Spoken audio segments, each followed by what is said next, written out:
ओम शांति शांति शांति ओम।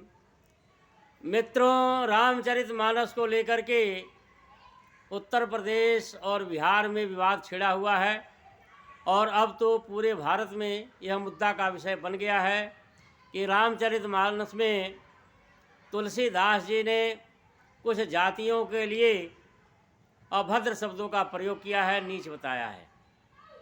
मेरे मित्रों, आज यह मांग हो रही है कि धर्मशास्त्रों की समीक्षा हो और हिंदू धर्म के खिलाफ लोग मुखर होकर के बातें कर रहे हैं। जो अपने को दलित कहते हैं वे तो कर ही रहे थे, अब पिछड़े वर्ग के लोग भी, जैसे कुछ यादव आदि, वे लोग भी हिंदू धर्म के खिलाफ बातें कर रहे हैं और कह रहे हैं कि शास्त्रों की समीक्षा हो, धर्म की समीक्षा हो। तो मेरे मित्रों, यह बात बिल्कुल जायज़ है, धर्म के शास्त्रों की समीक्षा होनी चाहिए। और आप देखें तो ऐसी मांग दूसरे मतों में भी उठती रही है। अभी कुछ दिन पहले वसीम रिजवी जितेंद्र नारायण त्यागी ने कुरान की 26 आयतों को हटाने की बात कही थी। उसका बहुत से पढ़े लिखे बुद्धिजीवी लोगों ने समर्थन किया। अब इसी प्रकार की बातें हिंदू धर्म के प्रति भी हो रही हैं कि हिंदू शास्त्रों की समीक्षा होनी चाहिए। तो मेरे मित्रों, महर्षि दयानंद सरस्वती, जिन्होंने आर्य समाज की स्थापना की, आज से 100 साल पहले ही इन शास्त्रों की समीक्षा कर गए हैं। शास्त्रों की समीक्षा क्यों हुई? क्योंकि उन्होंने देखा व्याकरण के बड़े धुरंधर विद्वान थे और व्याकरण के, संस्कृत व्याकरण के साथ साथ सभी शास्त्रों का उन्होंने गहन अध्ययन किया और देखा कि हिंदू धर्म में परस्पर विरोधी बातें हैं।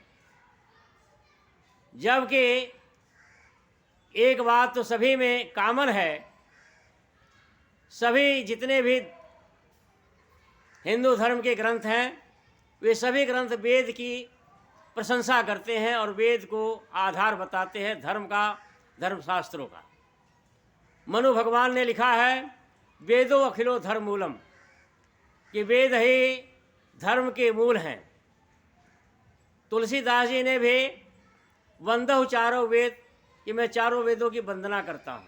इस प्रकार से आप देखेंगे तो स्मृतियों में, दर्शनों में, उपनिषदों में और पुराणों में, रामचरितमानस में भी सर्वत्र वेदों की बड़ी प्रशंसा की गई है और वेद को अपौरुषेय बताया गया है।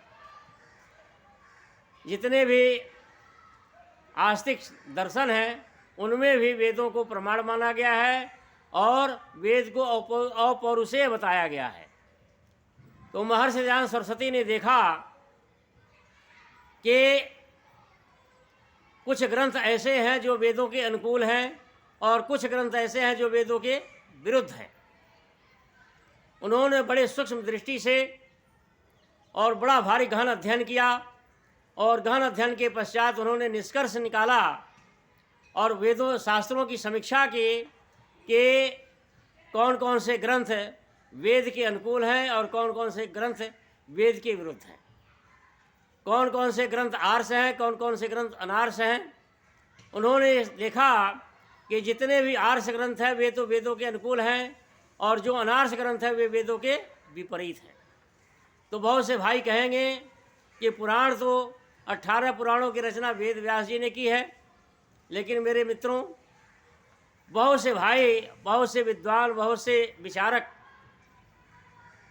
अभी मैं विकास सर एक हैं जो यूपीएससी के बच्चों को पढ़ाते हैं, वे कह रहे हैं कि वेदों का संकलन व्यास जी ने किया, महाभारत गीता की रचना व्यास जी ने किया, पुराणों की भी रचना की और योग दर्शन का भाष्य भी किया। कितने आश्चर्य की बात है कि ऐसे ऐसे लोग भी गच्चा खा जाते हैं, भ्रमित हैं कि व्यास जी को 18 पुराणों का कर्ता मानते हैं, जबकि पुराणों के ही माध्यम से आप देखेंगे, किसी शास्त्र को आप देखें, लेखक की शैली, लेखक की भाषा और उसके विचार आदि देख करके पता लगाया जा सकता है कि यह ग्रंथ किसके लेख हैं। कवियों के भी कविताओं को देख करके, तुलसीदास की कविता, सूरदास की कविता, मीराबाई की कविताएं और कबीर साहब की कविताओं को देख करके पढ़ा लिखा व्यक्ति तुरंत पहचान लेता है कि कौन कविता कबीर साहब की है, कौन कविता सूरदास की है, कौन सी कविता तुलसीदास की है और कौन सी कविता मीराबाई की है। एक सामान्य पढ़ा लिखा व्यक्ति भी हिंदी भाषा का जानकार ज्ञात कर लेता है कि यह कौन सी कविता किसकी लिखी हुई है और कौन सी कविता मैथिली शरण गुप्त की है और कौन सी कविता महादेवी वर्मा जी की है। उसी प्रकार से हर विद्वान ये समझ जाता है, ज्ञात कर लेता है कि पुराणों की रचना की शैली, पुराणों की भाषा, पुराणों का विषय, पुराणों का मंतव्य और वेदांत दर्शन, योग दर्शन का भाष्य, इसको देख करके व्यक्ति पहचान लेता है कि पुराणों की जो शैली है, पुराणों की जो भाषा है, पुराणों में जो विषय हैं और पुराणों की जो मान्यता है, यह वेदांत दर्शन और योग दर्शन के भाष्य से बिल्कुल विपरीत है। तो व्यास जी ने योग दर्शन का भाष्य किया, वेदांत दर्शन की रचना की, महाभारत ग्रंथ लिखे, उसकी रचना शैली, उसके विषय वस्तु को देख करके पता लगाया जा सकता है कि पुराण किसकी रचना है। और पुराणों में स्वयं साक्ष्य है कि बहुत सी बातें इतिहास की बातें हैं।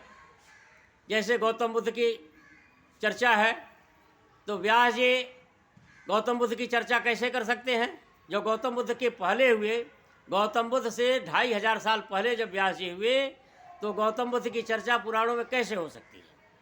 इसी प्रकार से भविष्य पुराण देखें, भविष्य पुराण में मुस्लिमों का आक्रमण, बहुत से राजाओं का आक्रमण, मुसलमानों द्वारा इस्लाम के बारे में, प्रचार के बारे में, फिर अंग्रेज़ों के आने की और बहुत सी चीज़ों की चर्चा भविष्य पुराण में है।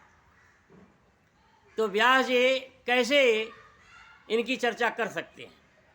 तो बहुत से भाई कहेंगे कि नहीं, व्यास जी ने भविष्य पुराण लिखा और भविष्य की बातों को उन्होंने बताया। तो व्यास जी ने छोटी छोटी बातें बताई, लेकिन बड़ी बातें क्यों नहीं बताई? अगर भविष्य की बातें व्यास जी ने भविष्य की बातें भविष्य पुराण में बताई, तो मुसलमानों के आगमन का, अंग्रेज़ों के आगमन की ये सारी बातें हैं, और अंग्रेज़ों के द्वारा अत्याचार और मुसलमानों के द्वारा शासन अत्याचार की बातें जो भविष्य पुराण में हैं। लेकिन जो बड़ी घटना, देश का जो विभाजन और देश के विभाजन में लाखों लोगों की हत्या, लूट मार, खून की नदियां बहाना, ये बातें भविष्य पुराण में क्यों नहीं हैं? अगर व्यास जी छोटी छोटी घटनाओं का उल्लेख करते, तो व्यास जी इस बात का भी उल्लेख करते कि आगे चलकर के ऐसे ऐसे सुभाष चंद्र बोस आदि महानायक पैदा होंगे, महात्मा गांधी जी अहिंसा के मार्ग पर चल करके देश को आज़ाद कराएंगे। ये बातें भी व्यास जी भविष्य पुराण में लिख डालते, लेकिन उन्होंने क्यों नहीं लिखा? इससे सिद्ध है कि इन घटनाओं के पहले, यानी अंग्रेज़ों के आगमन के बाद और देश के स्वतंत्र होने के पहले भविष्य पुराण की रचना हुई। तो मेरे मित्रों, देखिए, महर्षि दयानंद सरस्वती ने बड़ी सूक्ष्म दृष्टि से सारे शास्त्रों का अध्ययन करके उन्होंने निष्कर्ष निकाला कि वाल्मीकि रामायण में भी मिलावट किया गया है, महाभारत में भी मिलावट किया गया है, और 18 पुराण जो है यह वेद विरुद्ध है, कल्पित है। व्यास जी ने इसकी रचना नहीं की। और भी बहुत से ग्रंथों को महर्षि दयानंद सरस्वती ने सबका जो है काट छाट करके बता दिया कि कौन से ग्रंथ आर्ष हैं, कौन से ग्रंथ अनार्ष हैं। धर्म शास्त्रों की समीक्षा महर्षि दयानंद सरस्वती ने कर दी, क्योंकि हिंदू समाज में, हिंदू धर्म में खुली छूट रही। व्यक्ति स्वतंत्र रहा, जब चाहा किसी ने नए नए मत की स्थापना के, नए नए ग्रंथों की रचना के, और जब चाहा जो चाहा वह किया। यहाँ अंधेर नगरी चौपट राजा वाली बात रही। और आप देखें आज भी नए नए अवतार, वर्तमान काल में भी आप देखेंगे तो सैकड़ों ऐसे साधु हैं, लंपट हैं, दुराचारी हैं, जो अपने को भगवान कहते हैं और उनके चेले उनको भगवान मानकर पूजते भी हैं। ऐसी घटनाएं अन्य समाज में कम मिलती हैं। इक्का दुक्का सुनने को मिलता है कि जैसे गुलाम मोहम्मद कादियान एक हुआ जो अपने को पैगंबर कहता था, लेकिन वर्तमान समय में कोई ऐसा मौलवी नहीं है जो अपने को पैगंबर कहता हो। इसी प्रकार से कोई अपने को ईसा मसीह का अवतार कहता हो, नहीं कहता है। कोई अपने को बुद्धा कहता हो, नहीं कहता है। लेकिन आप देखें हिंदू समाज में ही कितने ऐसे साधु हैं जो अपने को भगवान कहते हैं, उनके चेले भगवान मानकर पूजा करते हैं। कई तो जेलों में बैठे हुए हैं और उन जेल के बाहर उनके भक्त पाखंडी लोग उनको भगवान कहकर उनकी पूजा करते हैं, भगवान मानते हैं और कहते हैं ये भी चमत्कार है कि बाबा जी, हमारे महाराज जी, भगवान जी जो है जेल में चले गए। भगवान कृष्ण जो है सात तालों को तोड़ करके बाहर निकल गए और ये भगवान 7 तालों में बंद हो गए और इनके चेले इनको भगवान कहते हैं। ये विडंबना है। तो हिंदू समाज में स्वतंत्रता रही है, आज़ादी रही है, कट्टरता नहीं रही। इस कारण से इसका लाभ भी हुआ कि हिंदू समाज कट्टर नहीं रहा, समावेशी था, कभी सांप्रदायिक नहीं रहा, सहिष्णु रहा है और सबका सम्मान करता रहा है। कितना भी हो, कबीर साहब पंडितों की बड़ी बुराई करते थे, खिल्ली उड़ाते थे, पाखंड की बुराई करते थे, खंडन करते थे। लेकिन किसी भी पंडित से कह दो जरा कबीर साहब को बुराई करे, गाली दे तो नहीं देगा, डरता है। वह मानता है कि कबीर साहब कोई शक्ति थे। यहाँ तक कहते हैं कबीर साहब पहुँचे हुए फकीर थे, सिद्ध पुरुष थे, बहुत बड़े संत थे। जो उनकी बातों को मानता नहीं है, जो उनकी बातों को स्वीकार नहीं करता है, उनके ठीक विपरीत चलता है, चाहे जातिवाद को मानता हो, चाहे मूर्ति पूजा को मानता हो, चाहे पत्थर की पूजा करता हो, तीर्थ व्रत को मानता हो, फिर भी जो है कबीर साहब की बुराई नहीं कर सकता। क्योंकि हिंदू सदैव जो है सहिष्णु रहा है, सबका सम्मान करना सीखा उसने, सभी मत संप्रदायों का। तो इसका अच्छाइयाँ भी ये है, एक तरह से अच्छाई भी है और एक तरह से बुराई भी है। बुराई क्या कि जिस ऐसा होने के कारण से आज़ादी मिल गई और जिसने जब चाहा नया मत संप्रदाय खड़ा कर दिया। और यहाँ तक ये रही कि पहचान बनाने के लिए कि मेरी पहचान तो ऐसे हो गई कि मैं जो है थोड़ा हट करके बोलूँ, सबसे हट करके बोलूँगा तब मेरी पहचान बनेगी, मेरी पूजा होगी, मेरा सम्मान होगा, मेरे भक्त तैयार होंगे और मैं मौज में रहूँगा। ये भावना पनपती गई। तो जिसके कारण से गौतम बुद्ध के पहले से ही यह पाखंड शुरू हो गया और धर्मशास्त्रों में बड़ा भारी प्रक्षेप किया गया, मिलावट किया गया। अब आप देखें, बहुत से भाई कहेंगे नहीं ये तो गलत है, ऐसा नहीं है। और जो हिंदू धर्म के खिलाफ बातें करते हैं, जैसे नवीन अम्बेडकरवादी लोग, नवीन बौद्ध लोग, नवयान के लोग, हर बात की जो है खिल्ली उड़ाते हैं, लेकिन वे समीक्षा नहीं करते कि क्या ये सत्य है भगवान राम के साथ। क्या भगवान राम के बारे में ये अन्याय करते हैं। अगले वीडियो में मैं इस बात को रखूँगा कि किस प्रकार से राम के साथ ये लोग अन्याय कर रहे हैं। तो आप देखें बौद्ध धर्म में कितनी मिलावट है। आप जातक कथाएं पढ़िए और भी भगवान बुद्ध के जीवन को पढ़िए, उनके बारे में कैसी अनर्गल बातें लिखी गई हैं कि इस प्रकार से आकाश से आए, ऐसे आए, उनका शरीर इतना लंबा था, ऐसा था, ऐसा चमत्कार हुआ, ये हुआ, वो हुआ है। जब ईश्वर के नहीं मानते, बहुत से बौद्ध कहते ईश्वर भी नहीं और आत्मा भी नहीं, पुनर्जन्म भी नहीं, दलाई लामा कहते नहीं, ईश्वर भी है, जो जीवात्मा मुक्त हो जाती है वो ईश्वर हो जाती है, और जीवात्मा भी है, पुनर्जन्म भी है। अब किसकी बात सत्य मानी जाए? तो निश्चित रूप से कुछ गड़बड़ हुआ है। एक तटस्थ व्यक्ति, निरपेक्ष व्यक्ति, सत्यवादी व्यक्ति निष्कर्ष निकाल सकता है कि गौतम बुद्ध बौद्ध धर्म में भी प्रक्षेप हुआ है। कबीर साहब का ही देख लीजिए। कबीर साहब सारी दुनिया जानती ईश्वर के भक्त थे, निराकार ईश्वर के उपासक थे। और बहुत से कबीरपंथी कहते हैं स्वयं वो ईश्वर के अवतार थे। वो किसी मनुष्य से जन्म नहीं लिए थे, वो तो कमल के फूल में प्रकट हुए, ऐसा मानते हैं। उल्टी सीधी कहानियाँ कहते नहीं, ईश्वर भी नहीं है। कई कबीरपंथी कहते ईश्वर भी नहीं है, आत्मा भी नहीं है। कई कहते नहीं, कबीर साहब ही ईश्वर हैं। उल जुलूल बातें कबीरपंथियों में तमाम बातें मिलती हैं। बहुत बड़ा घोर प्रक्षेप हुआ कबीरपंथ। तो मेरे मित्रों, इस्लाम में देख लीजिए, सारे मौलवी कहते हैं कि 72 फिरके इस्लाम में हैं, और इनमें से एक फिरका, एक संप्रदाय, एक पंथ जो सच्चा है, बाकी सब झूठे हैं।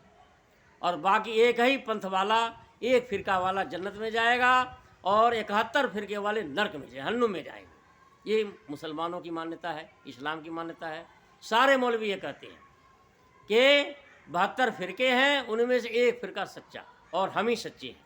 देवबंदी कहता हम सच्चे, वहाबी बरेलवी कहते हम सच्चे, अहले सुन्नी कहते हम सच्चे, सूफी कहते हम सच्चे, और शिया कहते हम सच्चे। शियाओं में तमाम फिरके और सुन्नियों में तमाम फिरके। सुन्नियों में भी जो है वहाबी और बरेलवी दो विचारधाराएं हैं। तो कहते नहीं हम ही सच्चे, और बाकी सब जहन्नुम में जाएंगे। ये तो इनका ये फरमान है कि एक ही जन्नत में जाए, बाकी सब जहन्नुम में जाएंगे।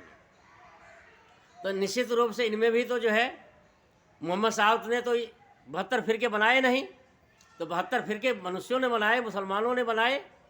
तो निश्चित रूप से इसमें से कोई एक ही सच्चा होगा, और बाकी सब झूठे होंगे, या 2 सच्चे हों, 3 सच्चे हों, लेकिन बाकी तो झूठे हैं। तो मेरे मित्रों, इसी प्रकार से क्या हिंदू धर्म में संभव नहीं है? तो हिंदू धर्म में बड़ा भारी प्रक्षेप हुआ है। ईसाइयों में भी हुआ, यहूदियों में भी हुआ, पारसियों में, सब में हुआ। तो क्या हिंदू धर्म में प्रक्षेप नहीं हो सकता? तो महर्षि दयानंद सरस्वती आज से 100 साल पहले, 100 साल पहले कहा गए कि हिंदू धर्म में बड़ा भारी प्रक्षेप हुआ है, भारतीय धर्म दर्शनों में बड़ा भारी प्रक्षेप हुआ है। बताया उन्होंने निष्कर्ष निकाल करके कि वाल्मीकि रामायण जो इस समय 24,000 श्लोक का ग्रंथ है, इसमें 12,000 श्लोक प्रक्षिप्त हैं। महाभारत जो है 10,000 ग्रंथ हो, 10,000 श्लोक का ग्रंथ था, इसमें जो है 1 लाख से ज़्यादा प्रक्षेप किया गया है। मेरे मित्रों, और भी आप देखेंगे गीता में भी वैदिक विद्वानों ने निष्कर्ष निकाला कि गीता में भी प्रक्षेप किया गया है। और 18 पुराण जो है बिल्कुल व्यास जी ने नहीं बनाए, ये गौतम बुद्ध के मृत्यु के पश्चात पुराणों की रचना हुई, और सारे के सारे पुराणों को जो है प्रक्षिप्त माना। तो महर्षि दयानंद सरस्वती ने हर प्रकार के ग्रंथों को बताया कि कौन कौन से ग्रंथ जो है प्रक्षिप्त है, और इन ग्रंथों को नहीं पढ़ना चाहिए।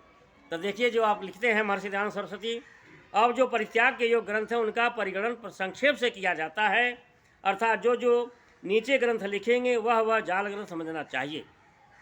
व्याकरण में कातंत्र, सारस्वत, चंद्रिका, मुक्तबोध, कौमुदी, शेखर, मनोरमा, यह जो है महर्षि दयानंद सरस्वती त्याज्य ग्रंथ बताए। कोश में अमर कोश आदि, निरुक्त है ही है। वैदिक शब्दकोश क्या है? निरुक्त है। अमर कोश किसी ने लिखा? जैनियों ने लिखा। तो महर्षि दयानंद सरस्वती कहते हैं कि अमर कोश आदि। छंदो ग्रंथ में वृद्ध रत्नाकर आदि, शिक्षा में अथ शिक्षाम प्रवक्ष्यामि, पाणनीय मतम यथा इत्यादि, ज्योतिष में शीघ्रबोध, मुहूर्त चिंतामणि आदि, काव्य में नायिक भेद, कुवलयायंद नंद, रघुवंश माघ, किराता अर्जुनी आदि, मीमांसा में धर्म सिंधु, अब दर्शनों में देखिए, वृत्ताकारदादि, वैशेषिक में तर्क संग्रह आदि, न्याय में जगदीशी आदि, योग में हठ प्रदीपिका आदि।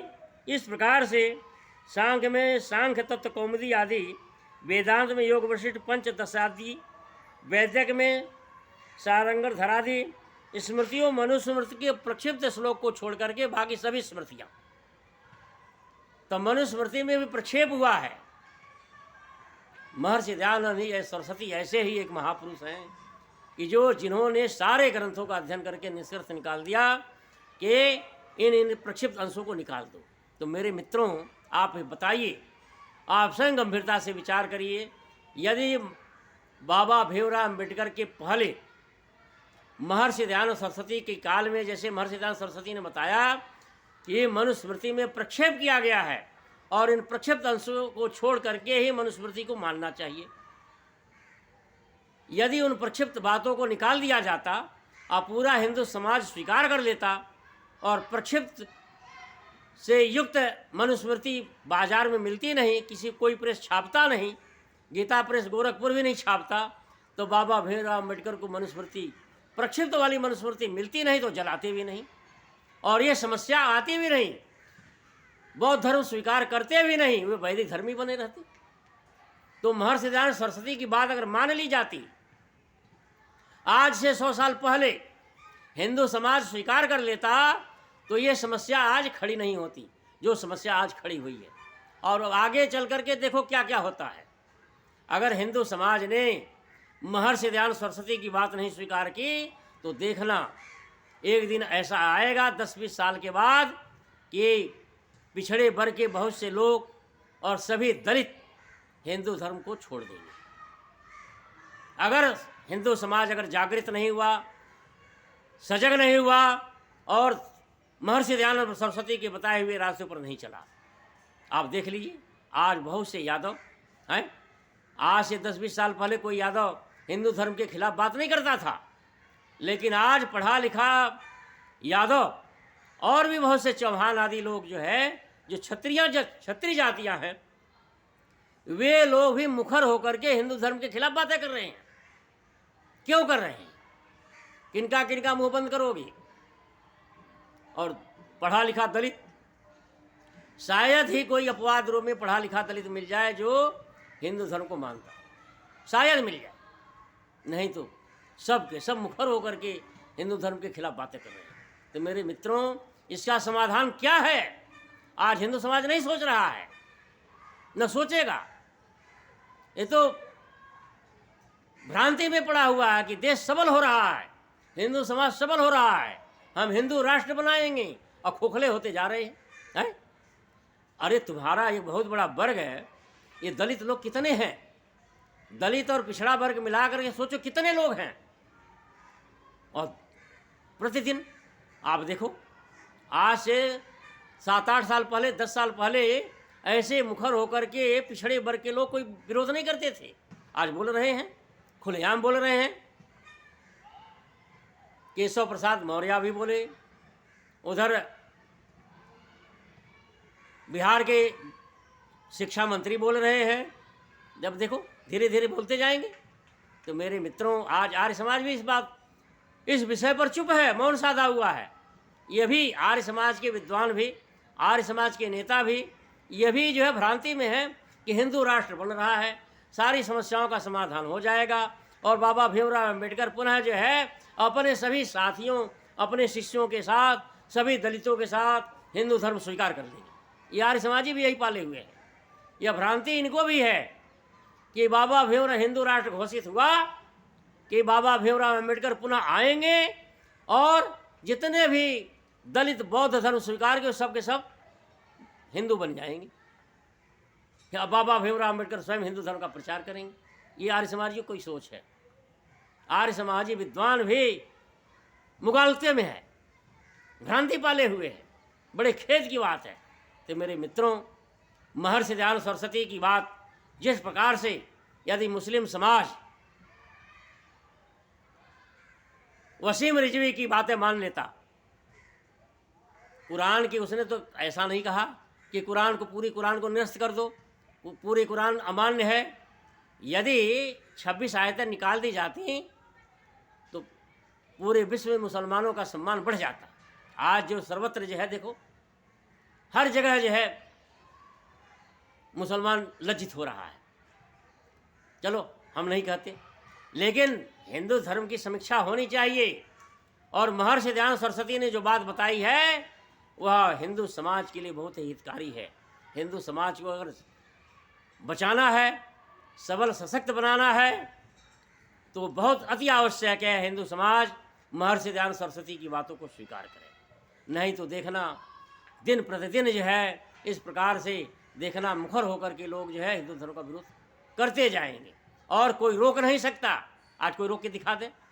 हिंदू समाज में एक भी कोई धर्माचार्य या नेता इनकी बातों का उत्तर दे नहीं दे सकता।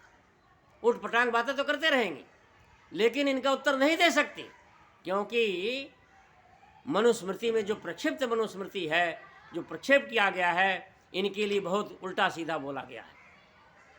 तो मेरे मित्रों, इस बात को यदि महर्षि दयानंद सरस्वती की बात को अगर स्वीकार नहीं किया गया तो बड़ी विकट स्थिति आएगी। तो मेरे मित्रों, हम सभी लोगों से अपील करते हैं, प्रार्थना करते हैं कि महर्षि दयानंद सरस्वती के बताए हुए रास्ते पर चलो और वैदिक धर्म को सबल बनाओ, सशक्त बनाओ और वैदिक राष्ट्र बनाओ। इति योग।